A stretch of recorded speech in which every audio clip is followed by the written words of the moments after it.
नमस्कार सभी पत्रकार बंधुओं को प्रणाम, स्वागत।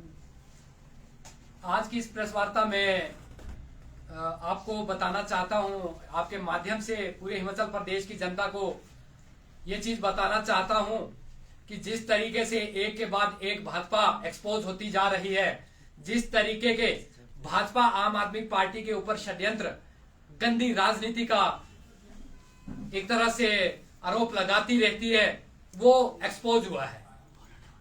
बात करते हैं पिछले कल की खबर का कि जिस तरीके से हाई कोर्ट ने, दिल्ली हाई कोर्ट ने जितने भी बेनामी संपत्ति के जो आरोप भाजपा ने ईडी और सीबीआई के माध्यम से आम आदमी पार्टी के दिल्ली प्रदेश के स्वास्थ्य मंत्री सत्येंद्र जैन जी के ऊपर जड़े थे, वो सारे आरोप खारिज कर दिए गए हैं और सत्येंद्र जैन जी को इन सभी आरोपों से बरी कर दिया गया है। हम तो पहले भी बता रहे थे कि आम आदमी पार्टी के जितने भी नेता हैं, सब कट्टर ईमानदार लोग हैं। इन्हें झूठी साजिशें करके, झूठी राजनीति के पुलिंदे गढ़कर ये भाजपा ईडी और सीबीआई का सहारा लेकर झूठे केस बनाकर जेल में डालने का काम कर रही है। ये जो खामियाजा सत्येंद्र जैन जी को भुगतना पड़ा, अपने 3 महीने जेल के अंदर रहना पड़ा, ये सिर्फ और सिर्फ हिमाचल प्रदेश में जो वो आ रहे थे, यहाँ गली नुक्कड़ में जाकर जिस तरीके की मीटिंग कर रहे थे और भाजपा को एक्सपोज कर रहे थे, इनकी नीतियों को एक्सपोज कर रहे थे, लोगों तक बता रहे थे कि इनका किस तरीके के काले कारनामे हैं, क्या किया इन्होंने पिछले 50 सालों में हिमाचल प्रदेश को लूटने के अलावा और कुछ काम नहीं किया। तो इनको ये सजा मिली कि 3 महीने तक इनको जेल में डाल दिया गया। हम पहले से ही बड़े आश्वस्त थे इस बात को लेकर कि ये भाजपा झूठे षड्यंत्र करवाकर ईडी का सहारा लेकर इन्हें जेल में बंद करवाना चाहती है। पिछले दिनों हिमाचल प्रदेश की जनता ने देखा होगा कि हमारे दिल्ली के एजुकेशन मिनिस्टर मनीष सिसोदिया जी यहां पर आए और अलग अलग जगह पर उन्होंने यहां पर जन संवाद किए। इसके चलते उनके ऊपर भी झूठे केस बनाने के लिए ये लोग तत्पर है। कभी भी ये मनीष सिसोदिया जी को जेल में डाल सकते हैं। इनका मकसद भ्रष्टाचार को रोकना नहीं है, इनका मकसद सिर्फ हिमाचल प्रदेश के अंदर आम आदमी पार्टी को रोकना है। आम आदमी पार्टी के बड़े सेंट्रल लीडरशिप जो हमारे बड़े नेता है, उनको रोकना है। ये नहीं चाहते कि हिमाचल प्रदेश की जनता को अच्छे स्कूल मिले। भाजपा ही नहीं चाहते कि हिमाचल प्रदेश की जनता को अच्छी स्वास्थ्य सुविधाएं मिले। ये नहीं चाहते कि जो 50 साल से इन्होंने मोहताज कर दिया हिमाचल प्रदेश की जनता को, ना अच्छी स्वास्थ्य सुविधा है, ना अच्छी यहाँ शिक्षा व्यवस्था है, ना यहाँ पे अच्छी सड़कें बनी है और ना यहाँ पर 24 घंटे अच्छी बिजली और पानी का इंतजाम हो पाया है। दुर्भाग्य ये रहा हिमाचल प्रदेश का कि यहाँ पर 2 पार्टी सिस्टम था। ये दोनों एक ही सिक्के के 2 पहलू है। हमेशा इनको पता है कि एक बार ये आया है तो दूसरी बार उसने आना है, बारी बांध रखी है, मिलकर चल रहे हैं। पर हिमाचल प्रदेश की जनता को आज इस प्रेस वार्ता के माध्यम से मैं बताना चाहता हूं कि जिस तरीके से 1 बाय 1 एक एक करके ये भाजपा की जो काली राजनीति है, जो भ्रष्ट राजनीति है, उसका चेहरा पर्दाफाश हो रहा है। जिस तरीके से दिल्ली की हाई कोर्ट ने सत्येंद्र जैन जी को, हमारे स्वास्थ्य मंत्री जी को आज बरी कर दिया है, उससे सीधा सीधा ये पता लग रहा है, जनता आपको देख रही है कि भाजपाइयों कि तुम कितने गंदी राजनीति हिमाचल प्रदेश में करना चाहते हो।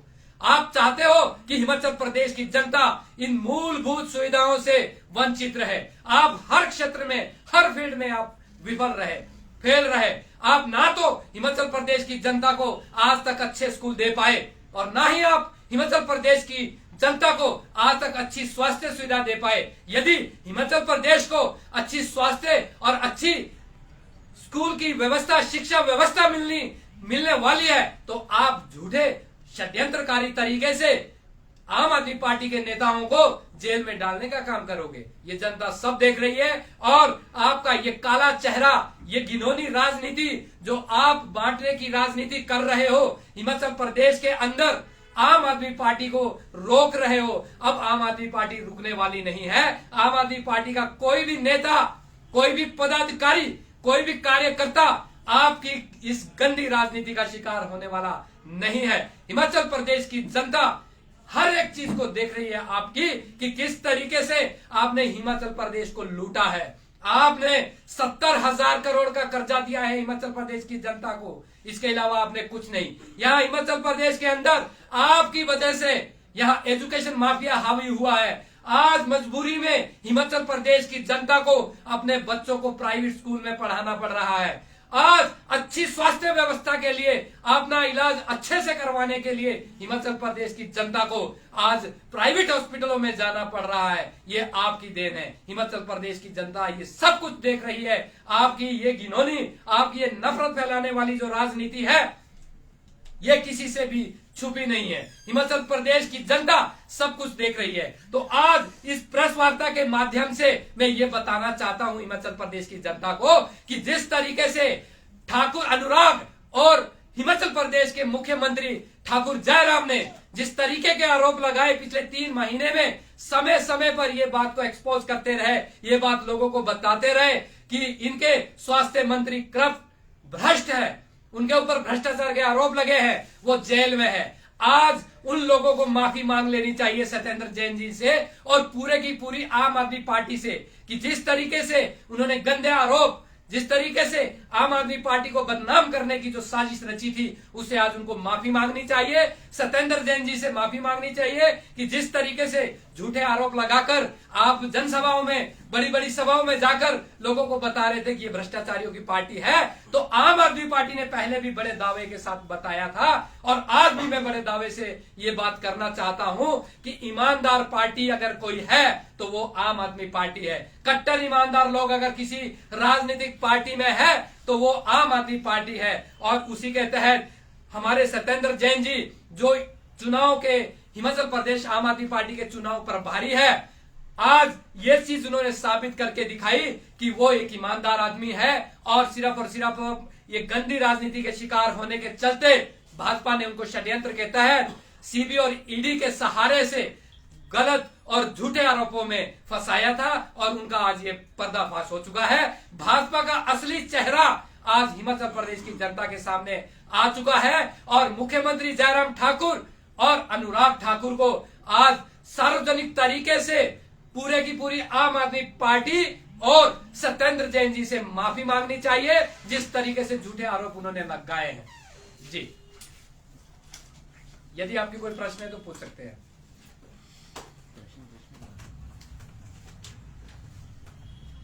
क्या अनुराग ठाकुर और जयराम ठाकुर पर कोई मानहानि का केस भी करेगी या सिर्फ एक माफी मांगने से काम चल पड़ेगा? देखिए, ये अभी कल की खबर है। कल इनके हाईकोर्ट ने पूरे जितने भी केस थे उनसे बरी कर दिया है, खारिज कर दिया है। और दूसरी बात ये, आज थोड़ी देर पहले एक ट्वीट आया है अरविंद जी का, उसमें ये बात हुई है कि जिस तरीके से जो जज बदलने वाली इन्होंने षड्यंत्र रचा था कोर्ट के अंदर भी, हमें पूरे की पूरी न्याय प्रक्रिया पर भरोसा है, उसी के तहत हमने ये बात रखी थी। पर इनको सत्येंद्र जैन जी को अंदर रखना था चुनाव से पहले, ये बरी ना हो, ये अंदर के अंदर रहे ताकि इनको राजनीतिक तरीके से हिमाचल प्रदेश में फायदा हो। तो ये जो इन्होंने अर्जी लगाई थी कि हमें जज बदलना है, सुप्रीम कोर्ट ने इनसे कारण मांगा है कि आपको ऐसा क्या लगा कि आपको लगा कि हाई कोर्ट का जज मिला हुआ हो सकता है और वो सत्येंद्र जैन जी के या आम आदमी पार्टी के पक्ष में डिसीजन दे सकता है, फैसला सुना सकता है, ऐसा आपको क्या लगा? तो ये भी आज सुप्रीम कोर्ट का इनके लिए नोटिस निकला है। ईडी उसमें बताए कि उनको ऐसा क्या लगा, क्या जरूरत पड़ी जज बदलने की निचले कोर्ट में, तो वो बताएंगे। और जिस तरीके से ये एक एक करके पर्देफाश हो रहे हैं ये भाजपा के गंदी राजनीति के, क्योंकि ईडी और सीबीआई तो मात्र कठपुतलियां बन गई है इस सरकार के हाथ की और ये लोग मिस यूज कर रहे हैं उसका। तो उस हिसाब से आने वाले दिनों में बता पाएंगे आपको कि किस तरीके से ये सारी चीजें क्लियर होगी। प्रत्याशियों की सूची कब तक जारी होगी? प्रत्याशियों की सूची का अभी हमारा डोर टू डोर का कैंपेन चला हुआ है। अगले 15 से 20 तारीख तक का हमारा ये टारगेट है कि हम लोग 12 लाख घरों तक हमारी जो अरविंद केजरीवाल जी की आम आदमी पार्टी की जो गारंटियां है घर घर पहुंचेगी। 12 लाख घर को जाके ये गारंटियां मिलेगी। उसके तुरंत बाद जो है हमारे प्रत्याशियों की लिस्ट जारी की जाएगी। सत्येंद्र जैन के गिरफ्तार होने के बाद हिमाचल प्रदेश के क्योंकि प्रभारी थे वो, तो कितना नुकसान हुआ है पार्टी को यहाँ पर? देखिए, वो चुनाव प्रभारी थे हिमाचल प्रदेश के और आज भी हैं, ऐसा नहीं है। हमें पूरा विश्वास था कि उनको षड्यंत्र के तहत गंदी राजनीति के तहत जो है वो जेल में डाला गया है। तो जैसे ही वो वहां से आते हैं तो दोबारा से वो सारा प्रभार संभालेंगे हिमाचल प्रदेश का। नुकसान कितना हुआ पार्टी को उनके जाने से? देखिए, नुकसान तो किसी भी इंसान के जाने से होता ही है, और वही इन्होंने कोशिश की, ये तो पूरी कोशिश में थे। अभी पिछले दिनों से, कुछ दिनों से मनीष सिसोदिया जी हिमाचल बराबर आ रहे हैं, तो इनको ये भी गवारा नहीं है। भाजपा ये भी नहीं चाहती कि हिमाचल में कोई बड़ा नेता दिल्ली से आम आदमी पार्टी का आए। आज उनके पीछे लगे हैं, आज इनको घोटाले दिख रहे हैं। पिछले 5 साल से कुछ नहीं नजर आ रहा था। जब नेता हिमाचल आने शुरू हो गए, जब हमारे बड़े नेता गुजरात जाने शुरू हुए, तो इनको घोटाले दिखने शुरू हो गए। तो आज उनको भी षड्यंत्र के तहत फंसाना चाहते हैं। ये मनीष सिसोदिया जी को भी जिस तरीके के षड्यंत्र ये बना रहे हैं, जिस तरीके से इनका काम चल रहा है, उनको भी करवाना चाह रही है। और अगर व्यक्तिगत तौर पर देखा जाए तो एक आदमी के जाने से नुकसान तो होता ही है। सर, आम आदमी पार्टी अगर सत्ता में आती है तो ओपीएस को लेकर क्या करेंगे आप? क्योंकि ओपीएस हिमाचल प्रदेश में काफी टाइम से बहुत बड़ा मुद्दा बनकर सामने आया है और देखिए पर भी बैठे हैं जी। आम आदमी पार्टी ने हिमाचल प्रदेश की जनता को 11 गारंटियां दी है। उन 11 गारंटियों में एक गारंटी ओपीएस बहाली की भी है। तो आम आदमी पार्टी वही बात बोलती है जो हो सकती है, जो आम आदमी पार्टी कर सकती है। ऐसी बात नहीं बोली जाती जो हम नहीं कर सकते, क्योंकि राजनीति के जो एक पूरक बन चुके, ईमानदार राजनीति के जो पूरक हिंदुस्तान में अगर कोई है, कोई अगर नेता है, तो वो अरविंद केजरीवाल जी है। जो उन्होंने बोला है वो होगा। तो इन 11 गारंटियों में ओपीएस बहाली की भी एक गारंटी है कि जैसे ही आम आदमी पार्टी हिमाचल प्रदेश में सत्ता में आएगी तो ओपीएस ओल्ड पेंशन स्कीम को लागू किया जाएगा, उसकी बहाली दी जाएगी।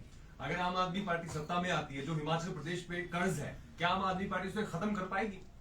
देखिए, ये चीज बहुत बढ़िया आपने प्रश्न पूछा, पर मैं अक्सर देखता हूं कि आपको ये भाजपा और कांग्रेस से भी पूछना चाहिए कि जिनकी देन है, जिन्होंने पिछले 70 सालों में कर्ज के अलावा हिमाचल प्रदेश की जनता को और कुछ नहीं दिया, बाकी समस्या ही समस्या दी है और कुछ नहीं दिया। पर ये आपने बहुत बढ़िया प्रश्न पूछा, तो मैं इसका जवाब देना चाहता हूं कि यदि राजनीति को ईमानदारी से किया जाए तो हिमाचल प्रदेश के पास अपना सब कुछ है। प्रकृति ने यहाँ पर सब कुछ दिया है। मैं आपको बताना चाहता हूं, सुंदरता के नाम पे, टूरिज्म के हिसाब से ये मिनी स्विट्जरलैंड इसको कहा जाता है।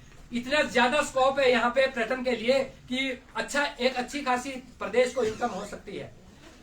सीमेंट यहाँ पर बनता है, पानी के लिए यहाँ पर जो बिजली का उत्पादन किया जाता है, तो बिजली यहाँ पर पैदा होती है। पानी के लिए यहाँ पे 10 नदियां हैं, हजारों नाले हैं, हजारों झरने हैं। यहाँ पर अगर देखा जाए, प्रकृति ने देने में कोई और कसर नहीं छोड़ी है। हर चीज है यहाँ पर इसका दोहन हुआ है, मिसयूज हुआ है। इसी करके 70,000 करोड़ का जो कर्जा है वो आज तक इन लोगों ने अपने बैंकों में, खातों में भरा। इनके बच्चे विदेशों में पढ़ते हैं, इनके बच्चे जाकर इनका इलाज ये विदेशों में होता है और प्राइवेट अस्पतालों में होता है। पर हिमाचल प्रदेश की जनता को इन्होंने समस्याएं दी है। आज तक ना तो ये स्वास्थ्य अच्छा कर पाए हिमाचल प्रदेश की जनता का, और ना यहाँ पे शिक्षा की कोई अच्छी व्यवस्था करवा पाई। पर आम आदमी पार्टी जब आएगी सत्ता में, तो जिस तरीके से ये 70,000 करोड़ का जो कर्जा है, इसको भी ना बल्कि कम करवाएगी, और साथ के साथ जो मूलभूत सुविधाएं, जो हमारी गारंटी है, 11 की 11 गारंटियां हिमाचल प्रदेश की जनता को प्रोवाइड करवाएगी, देगी। हिमाचल में शिक्षा का स्तर कहाँ पे डाउन है, बताएंगे आप जरा? क्योंकि हिमाचल तो शिक्षा के क्षेत्र में बहुत ज्यादा है। अगर आप सरकारी स्कूलों की बात करें, मुझे नहीं लगता कि यहाँ पे जो सरकारी स्कूल है उनकी व्यवस्था इतनी बुरी है। वेल क्वालिफाइड टीचर है, इंफ्रास्ट्रक्चर बहुत अच्छा है। कहाँ पे जो है, कौन सा रोल मॉडल जो है यहाँ पे? देखिए, आपको मैं बताना चाहता हूँ कि प्रत्यक्ष को प्रमाण देने की जरूरत नहीं है।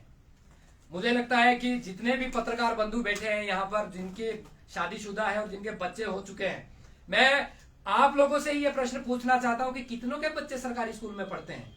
कोई चीज अगर बाजार में फ्री में मिल रही है और आप पैसे देके खरीद के ला रहे हो, तो ये कौन सी अक्लमंदी वाला बात है? तो प्रत्यक्ष को प्रमाण देने की जरूरत नहीं है। आप सभी जानते हैं कि यहाँ हिमाचल प्रदेश के अंदर चरमराई व्यवस्था है। इन्होंने जानबूझकर शिक्षा के स्तर को इतने निचले स्तर पर गिराया है कि यहाँ के आम व्यक्तियों को, आम जनता को अपने बच्चों को प्राइवेट स्कूल में पढ़ाना पड़े। तो इसमें ज्यादा तरीके से मुझे डिटेल में जाने की जरूरत नहीं है। जब उस सरकारी स्कूल में पढ़ाने वाला टीचर ही अपने बच्चों को प्राइवेट स्कूल में पढ़ा रहा हो, तो मुझे बताने की जरूरत नहीं है कि यहाँ शिक्षा का स्तर कितना निम्न स्तर पे गया हुआ है। आप सभी लोग इस चीज का मूल्यांकन कर सकते हैं। हम लोग पढ़े ना, हमारे को पता है इसमें। जी, दिल्ली में आपके जितने स्कूल पर गवर्नमेंट टीचर पढ़ा रहे हैं, उनके बच्चे क्या सारे सरकारी स्कूल में पढ़ रहे हैं? देखिए, उस चीज में मैं आपको बताना चाहता हूं कि पिछले मात्र 5 साल के अंदर 4 लाख ऐसे बच्चे शिफ्ट हुए जो प्राइवेट स्कूल से किसके टीचरों? सरकारी स्कूल में आए हैं। जी, उसमें सब लोग हैं, सब लोग हैं, पूरी दिल्ली की जनता के बच्चे हैं। और यहाँ पर ऐसी स्थिति हो गई है कि हमारे को, आपको, सबको मजबूरी में अपने बच्चों को प्राइवेट स्कूल में नहीं, पढ़ाना पड़ कभी रहा है। आम आदमी पार्टी ने ये बताया कि जो वहाँ के नेता है, मेरा बच्चा यहाँ पे सरकारी स्कूल में पढ़ रहा है, वो तो दूसरों के बच्चों के एग्जाम्पल देते हैं ना सारे। देखिए, उसका मैं बच्चा यहाँ पर इसका बैठा बच्चा- हूँ, आज आपके सामने बैठा हूँ, पार्टी ने मुझे प्रदेश का अध्यक्ष बनाया है और मेरे बच्चे, खुद के बच्चे सरकारी स्कूल में पढ़ रहे हैं। तो ये बताने वाली जरूरत नहीं है हमें। स्कूल अच्छे, देखो, 2 बातें निकलती है, या तो बच्चों के लिए स्कूल अच्छा ढूंढा जाए या स्कूल को ही अच्छा करवाया जाए। हम एक थ्योरी के ऊपर काम करते हैं कि जो ये सरकारी स्कूल है, इन स्कूलों को हम अच्छा करेंगे और आने वाले टाइम में हमारे हिमाचल प्रदेश की किसी भी जनता को, किसी भी व्यक्ति को अपने बच्चों के लिए अच्छा स्कूल ढूंढने की जरूरत नहीं पड़ेगी। हम स्कूल इतने शानदार बना देंगे, वर्ल्ड क्लास की, जिसमें एजुकेशन की व्यवस्था होगी, आप जिस तरीके से दिल्ली में है। सरकारी में पढ़ रहे हैं तो फिर आप कैसे कह सकते हैं कि व्यवस्था वहाँ पे खराब है? देखिए, ये चीज मैं आपको बताना चाहता हूं कि जो सरकारी स्कूल में पढ़ाने वाली बात है, हम लोग उसको इंप्रूव करवाने की कोशिश कर रहे हैं। हमारे इस चीज में जो है, बच्चों के लिए जहां पे टीचर नहीं है, उस स्कूल में हम टीचरों की व्यवस्था करवाने चाहते हैं। मैं ये जानता हूं कि जिस दिन देश का एक नागरिक, एक वोटर होना आसान काम है, पर जिस दिन आदमी ये सोच ले कि मुझे एक देश का नागरिक होना, तो हर एक चीज जो सरकारी इंफ्रास्ट्रक्चर है, वो हर एक इंसान को लगता है कि मेरा है। मुझे ये लगता है कि सरकारी स्कूल में यदि टीचरों को लाखों की तनख्वाहें दी जा रही है, उस सरकारी स्कूल को, इंफ्रास्ट्रक्चर को डेवलप करवाने के लिए यदि सरकार का लाखों रुपया उस पर खर्च हुआ है, तो वो सरकार का नहीं है। सरकार के कोई पेड़ नहीं लगे, वो हमारा आपका पैसा है, वो एक देश के उस नागरिक का पैसा है जो उस देश का रहने वाला नागरिक है। तो हम इस चीज को अपना समझते हैं और अपना समझकर उस हिसाब से उस चीज को अच्छा और इम्प्रूव करवाने की बात कर रहे हैं। उस चीज को हम अच्छा करवाना चाहते हैं। हिमाचल प्रदेश की जनता को भी हम लोग अच्छे स्कूल देना चाहते हैं। इसलिए आम आदमी पार्टी शिक्षा व्यवस्था के ऊपर और स्वास्थ्य की व्यवस्था के ऊपर काम करने वाली है, उसके ऊपर काम कर रही है। आम आदमी पार्टी तो अब आई है, अभी सत्ता में आएगी। इतने वर्षों से सब बच्चे, हम सब तकरीबन, हमारे में से भी शायद 80% सरकारी स्कूल में पढ़ के यहाँ तक, इस पोस्ट तक हम भी पहुंचे हैं। हमारे जितने भी मिडिल स्कूल है, हाई स्कूल है या सीनियर सेकेंडरी है, जितने भी, उनकी अच्छी व्यवस्था, अच्छी पढ़ाई वहाँ पे हो रही है।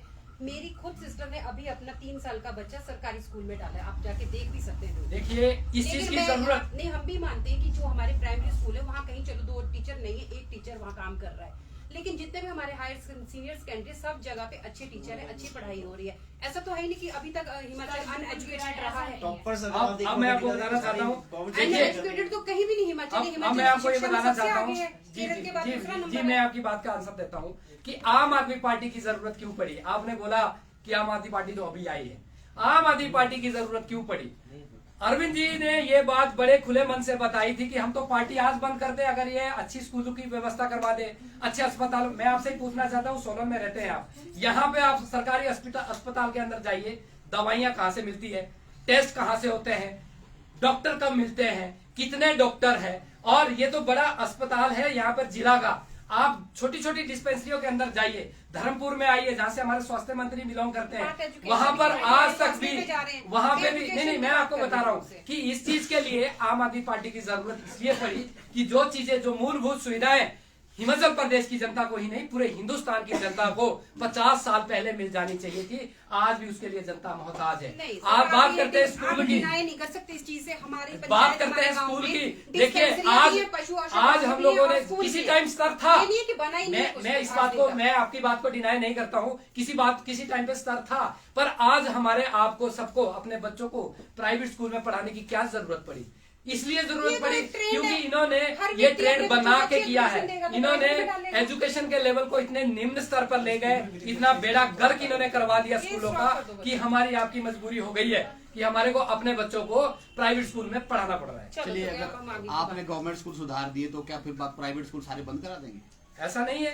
अगर खोलने तो सरकार देखिए, ने है ना। सरकारी स्कूल अच्छे करेंगे, सरकारी स्कूलों में जहाँ पे टीचर नहीं है वहाँ टीचरों की व्यवस्था करवाएंगे, जहाँ इंफ्रास्ट्रक्चर नहीं है वहाँ इंफ्रास्ट्रक्चर डेवलप करवाएंगे। कितने टीचर? यही काम। अच्छा, आप बोल रहे मैं एक बात का, स्कूलों में टीचर नहीं है आपके हिसाब लाहौल से? स्पीति एक ऐसी जगह है जहाँ पर एक अकेला बच्चा है और उसके लिए 4 टीचर है। ये हिमाचल है। मैं वही बात बताना चाहता हूँ। और ऐसे सैकड़ों स्कूल भी है, ऐसे सैकड़ों स्कूल भी है जिसमें टीचर नहीं है, और ऐसे सैकड़ों स्कूल और भी है जिसमें सिर्फ सिंगल टीचर है, और जिसमें 50-50, 100-100, 150 बच्चा अकेला वो टीचर पढ़ा रहा है। वो अकेला टीचर नहीं पढ़ा रहा है, उसमें आप अगर दूसरे तरीके से देखेंगे तो एक टीचर 18 सब्जेक्ट पढ़ा रहा है। तो मैं आपसे ही पूछना चाहता हूं कि एक टीचर मात्र 18 सब्जेक्ट एक दिन में कैसे पढ़ा देगा?